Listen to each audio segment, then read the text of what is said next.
விவசாயிகளுக்கு வணக்கம். இந்த பதிவுல நெல் குலை நோயை பத்தி பார்க்க போறோம். இவ்வளவு நாளா நம்ம பூச்சிகளிடமிருந்து பயிரை காப்பாத்துறதுக்கு போராடணும். இதுக்கு மேல பனிக்காலம். இப்ப அதிகமா பனிக்காலத்துல நோய்கள் தான் வரும். அதுவும் நெல் குலை நோய்னா மிகவும் மோசமான நோய். இந்த நோயை பத்தி தான் நம்ம முழுமையா பார்க்க போறோம். வாங்க பதிவுக்குள்ள போலாம். நான் படிச்ச விஷயத்தையும் என்னோட அனுபவத்தையும் வீடியோவா போடுவேன்.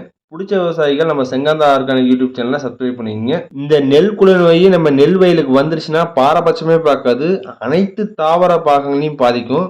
இந்த நெல் குலை நோய் நெல்லு, இலை, பட்டை, கணு, கழுத்து பகுதி இது எல்லாத்தையுமே பாதிக்குது. சில நேரங்கள்ல கதிரையும் பாதிக்குது. இந்த குலைநோய் பாதிச்சதுக்கு அப்புறம் பாத்தீங்கன்னா அந்த நெல் கதிரெல்லாம் முறிஞ்சு கீழே விழுந்துரும். விவசாயிகளே, நம்ம நெல் பயிர் எப்படி குலைநோய் பாதிக்கப்பட்டது அப்படின்னு பார்க்கணும்னா, இந்த கூர்மையான முனைகளுடன் இளம் பச்சை நிறத்துல கண் வடிவ சிதைவுடன் காணப்படும் அந்த நோய் பாதிக்கப்பட்ட பகுதி. இந்த குலைநோய் பாதிச்ச நெல் பயிரை நல்லா உத்து பாத்தீங்கன்னா அதுல சாம்பல் அல்லது வெள்ளை நிறத்துல அதோட நடுப்பகுதியில் இருக்கும். இந்த நோய்கள் பாதிக்கப்பட்ட நெல் பயிரோட இலையில இந்த குலை நோய் நம்ம நெல் பயிரை தாக்கிடுச்சுன்னா வளர்ச்சியே இருக்காது. அப்படியே பார்த்தீங்கன்னா அங்கங்க பயிர் உட்காந்துரும். நம்ம என்ன பண்ணுவோம், சத்து பற்றாக்குறைன்னு உரத்தை அதிகமா தள்ளுவோம். இந்த குலை நோய் 20 நாள்ல வந்துருச்சுன்னா பயிர் அவ்வளவுதான் காலி. அதோட 70 நாளுக்கு மேல வந்துச்சுன்னா பயிர் வளர்ச்சி குன்றி நெல்மணிகள்லாம் ரொம்பவே அதிகமா வராது. விவசாயிகளே, ஆக மொத்தத்துல இந்த நோய் தாக்கினா நெல் பயிர் அழிஞ்சு மகசூலை பாதிக்கும். நெல் பயிரை தாக்கக்கூடிய நோய்களை இது ஒண்ணு. விவசாயிகளே,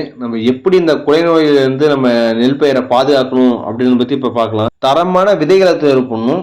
நம்ம தேர்வு பண்ண விதைகளை விதை நேர்த்தி பண்ணி நம்ம நாற்றாங்கல்ல விடணும். நம்ம நாற்றாங்கல்ல இருந்து புடுங்கி நம்ம வயல நடும்போது சூடோமோனாஸ் பாக்டீரியாவை வேல நினைச்சு நடணும். நெல் வயல களைச்செடிகள் இல்லாம சுத்தமா வச்சுக்கணும். நெல் நடவுக்கு முன்னாடி 50 கிலோ வேப்ப முன்னாக்கு போட்டணும். எதுக்காக அந்த வேப்ப முன்னாக்கு போறோம்னா நோய் பூச்சிகள் வந்து பாதுகாக்கும். நான் அடிக்கடி சொல்றது என்னன்னா, கண்டிப்பா நம்ம நெல் வயலுக்கு வேப்ப முன்னாக்கு போடுங்க அப்படின்றத நான் எல்லா பதிவுமே சொல்றேன். நிறைய விவசாயிகள் இன்னைக்கு நெல் வயலை கவனிக்கிறதே கிடையாது. மருந்து அடிக்கிறதுக்கும் உரம் போடுறதுக்கும் களை எடுக்கிறதுக்கும் ஆளை விட்டுறது, போய் மாசத்துக்கு ஒரு தடவை வயலை பாக்குறது, அந்த மாதிரி இல்லாம நம்ம வயலை கண்காணிச்சுட்டே இருக்கணும். இந்த நோய் வந்து ஆரம்ப நிலையா இருந்தா இதுக்கான நடவடிக்கை எடுத்து இந்த நோயை நம்ம கட்டுப்படுத்த முடியும். அந்த மாதிரி நீர் மேலாண்மையை கடைபிடிக்கணும். இந்த நோய் பாதிக்கப்பட்ட வயலிருந்து நம்ம வயலுக்கு நீர் வராம பாத்துக்கணும். நம்ம வயல தண்ணி விடுறது காய்ச்சலும் பாய்ச்சலுமா விடணும். சில விவசாயிகள் நெல் பயிருக்கு தலைச்சத்தை அதிகமா கொடுக்கறது. நம்ம ஒரே தடவை கொடுக்கறதுக்கு 3 தடவை பிரிச்சு கொடுத்தா அந்த நோய்கள் வராம நம்ம பாதுகாக்க முடியும். இன்னைக்கு நிறைய விவசாயிகள்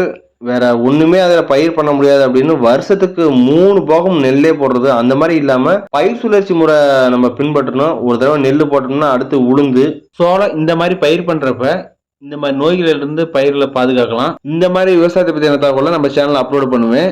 நம்ம சேனலை சப்ஸ்கிரைப் பண்ணிட்டு உங்க நண்பர்களுக்கும் இதை தெரிஞ்சுக்கிறதுக்கு பகிருங்க. வாழ்க இயற்கை விவசாயம். இயற்கை விவசாயத்தை பற்றி இன்னும் அதிகமாக தெரிஞ்சுக்கணுன்னு நினச்சிங்கன்னா மேலே தெரிகிற நம்பருக்கு நம்மாழ்வார் அப்படின்னு வாட்ஸ்அப் பண்ணுங்கள்.